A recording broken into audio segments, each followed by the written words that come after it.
Hello there, ladies and gentlemen, Cyborg here and welcome back to another video. So in this one we're going to take a look at a fight against Shazam. First of all, you have seen kind of this fight yesterday when we were close to killing him. Like, it was going very well, his health was going low, there was like 1 minute left on the clock, and Batman the Drowned randomly died. I mean, not randomly, I obviously misplayed it and I got her killed. And now it's a little bit of a redemption arc. They are back for blood and they will show no mercy to Shazam. And they're very good against Shazam because they don't care about his resistances that much, they don't care about his defense, even though Penflaps can reduce the defense. Something that kind of sucks is the crits that we're not getting, but we're gonna get them from Batman the Drowned as soon as we sit on the Dark Mail card, so that's not gonna be really a problem. It's got super move, not ideal to tank it with Penflaps, but yeah, it's fine. Got on Drowned in there to kind of stack more infection, hit it to 15 stacks, also using super move as that is going to tremendously increase her dot damage. Don't left back in there and gonna back off here, not gonna attempt to combo and chop him, I just don't need to. Play the most optimal when you feel like you need to, we're gonna easily kill this fight, so we're gonna play the safe. Battle on the Drowned in there, and finally we're getting some crits on that dot value, and it's gonna be a huge difference. It's gonna be 4.1 mil, and this man is not gonna be long for this world. Battle on the Drowned redeeming herself with 2 combo interruption there, or more like me redeeming myself from messing up the previous fights. And yeah, that's gonna be about it for this one. Shazam is dead. Next up we have Boss Cyborg. I don't know what I did here to damage him. I think it was a Mr. Freeze fight attempt to see how much damage he can do with like Brainiac or something. But yeah, now we have Pinflant Sockman with Beta Club and Raven with Sword of Sin, constantly power draining him.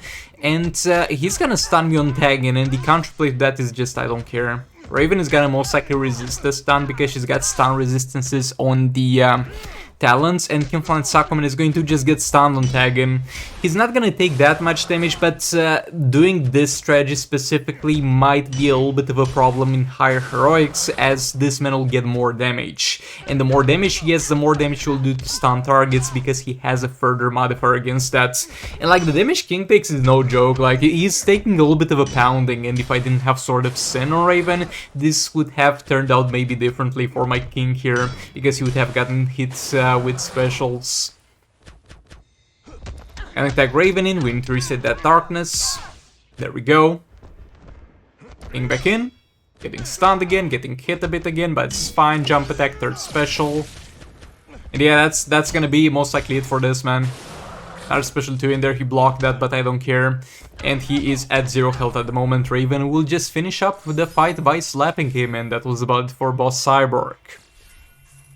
Next up, we have a pretty interesting boss here. I don't know how they managed to do it, but 2 of the bosses in this Soul Raid, one of them being Boss Batman and the other one being Boss Superman, have mechanics that make them take more damage in various ways. Like with Boss Batman, you're going to just let him stack his dot damage buffs that don't seem to do anything. Like that deals next to no damage with his special 2, which is the only special that he can use, by the way. And when that's fully stacked, you break it with a high hit combo, and then you watch him get one-shots. Now, Boss Superman's got a little bit of a more useful for him mechanic in a way, because he's gonna get a rage bar. That rage bar is going to fill with every special that you're going to do against him.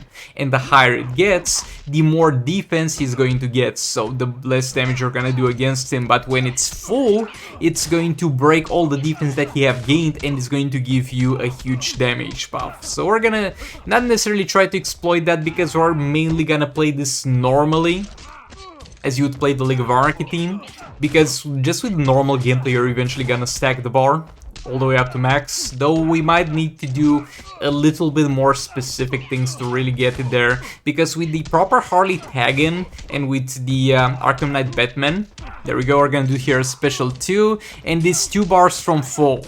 Let's see how much from full is with the next special 2. Arkham Knight Batman back in. It's 3 bars, it's 1 bar actually from full. So it's stacking quite nicely. But you can do some things to speed it up, like do 2 second specials in a row or something like that, or do a special 2 with Harley here. There we go, and he's got a weakness proc, and there we go, he's gonna get murdered, absolutely slaughtered because of his own passive. I just love it when they put mechanics on bosses that make you deal more damage. I would like if they were a bit more interactive, because how they usually did the boss design so far until the soul raid is that you had to interact with the mechanic of the boss. By the way, garbage rewards. But how they did it until now is that you had to interact with a mechanic of the boss to do your normal damage, because they would do things to prevent you from doing the damage that you normally do. And those bosses are gonna have mechanics that, if you proc them and if you play around them, are going to allow you to deal more damage. And I would like that in the future we see this mechanic more, where bosses are going to do something that allows you to deal more damage to them than you would normally do, but you have to work a little bit harder and it's a little bit more complicated to do that, so it's a bit more interactive.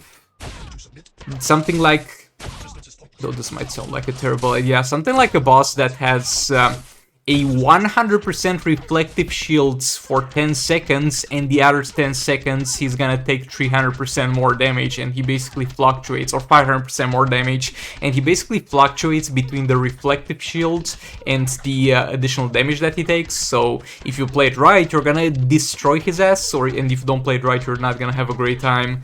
And there goes boss Black Canary. We took out the big guns, we're not fooling around anymore, we are fighting fights that have a lot of health, more than 1 billion health. So we have here Grodd with Beta Club and Brainiac with his lethal stacking, and this is going to deal surprisingly high damage with kind of low passive stats. By the way, we only have a level 2 and a level 1 puppet of Zatanna for us to work with over here. But yeah, she's dead. She died quite quickly.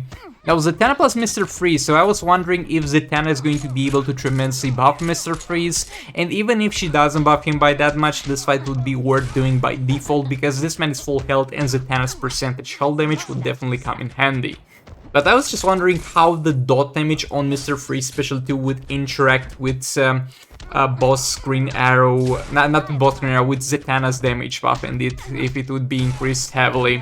Because like Mr. Freeze does like 1k per Special 2, but the dot values, even though they are far smaller, like 20k, that's not even close to 1 mil. They're so much smaller, but there's so many of them.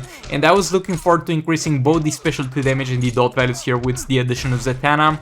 So we're just gonna go ahead and get Zatanna to full stacks, 300% damage. She's got the puppet of Zatanna on her at level 2. She will eventually proc it, though I'm not gonna go out of my way for her to proc it, because it's not honestly in my best interest, because her using up power is going to actually help out Mr. Freeze with his damage stacking on the passive. Super move being done on me here, it's fine, even if Zatanna died, we were almost there anyway. And there we go, we're at 300%. Did one more special there for good measure. I actually don't know if we're done with the percentage health damage. Maybe I should have pressed forward with Zatanna, but I was kind of like the point of this fight is to see if the Mr. Freeze damage is heavily increased by the Zatanna being here. And it's a little bit increased. It's not heavily increased. Like, we are dealing 20k with the dot damage. Now it's gonna be 23k towards 27 at points. And the Special 2 damage is going to be quite high, decently high, sometimes close to 2 mils, sometimes lower than that, but it's gonna be a reasonable amount. And by the way, actually the damage against target debuff that the puppet of Zatanna is able to inflict, it's working properly. Like I said, that it might be bugged, but it's somewhat working properly, and we're going to see that more clearly in another fight that's gonna be more towards the end of the video, but that's definitely helping out a bit. Though not too much, but it's gonna help out a bit. And I suspect that you can stack that thing specifically multiple times. Like, there's some stuff that you can't really stack multiple times with the puppet of Zatanna. Like the blind effect, it's just gonna refresh the blind effects, because there's no point in having multiple blind effects, but I think you can stack multiple damage against target buffs with the puppet of Zatanna, and that might make it so much better at higher level. But yeah, here we are going to have the infinite farting Multiverse Supergirl 3rd Special. Boy, I did not think I would ever have to utter those words in my mind, but look, something that has not been discussed since the Multiverse Supergirl release. And she's been released for a long time, and it's about time we sit down and have a little bit of a chat about that. Her second special and third special are different kinds of parts. Like, the Special 2 is the more tame kind of part, and the third special is the after KFC kind of part, when you ask for forgiveness to God that you made the mistake of eating at KFC and promise you'll never do that again if you come out alive of that shitting session, and you just end up eating there again.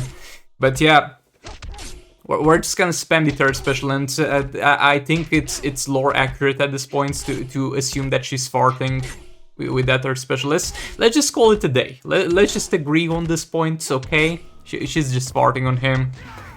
Super move, I'm going to tank that with Multiverse Flash. Could have tanked Multiverse Armor Supergirl if I did the tame part, because it gives me defense. Keep pushing him to the corner. And in this fight, we're actually gonna be able to notice the damage increase buffs that the Zatanna's puppet is able to provide. By the way, you have Multiverse Green Arrow here for the dot damage on the third special. The values of dot damage that we do on third special are gonna be laughable, but there are negative effects that we're able to inflict, so they are gonna help us stack the puppet of Zatanna. We have Beta Club on Flash to get those two debuffs to start off with, though we're not gonna need them forever. And I messed up the combo interruption there. My bad. And we don't have much felt on Multiverse Armored Supergirl, so I need to be a little bit careful on that one. Keep pushing into the corner. And there we go. Third special, another third special, another third special. And now the third special damage is going to be affected by two things. If the enemy is burning or not, because it will deal increased damage on the burning opponents, and the damage against target increase that the Zatanna's puppet provides. This is kind of the best fight to realize that it actually works in terms of the damage increase, because other than that, other than the enemy burning, there's nothing that would normally increase my damage. And our damage is going to actually fluctuate even though we do no combo, and even though the enemy is kind of burning at all times. So it should stay at the same value, but you can see that the values fluctuate and they have kind of multiple thresholds of damage that we're able to do. By the way, we're not gonna hit lethals, it's just gonna be crits here. And yeah, the damage increase against targets definitely works. And this is kind of the best proof of it. It's not the greatest thing in the world, but it's gonna be so much better since it seems to stack at higher levels. But yeah, thanks so much for watching. Like the video if you liked it, dislike the video if you disliked it, and I'll see you all in the next one. Goodbye!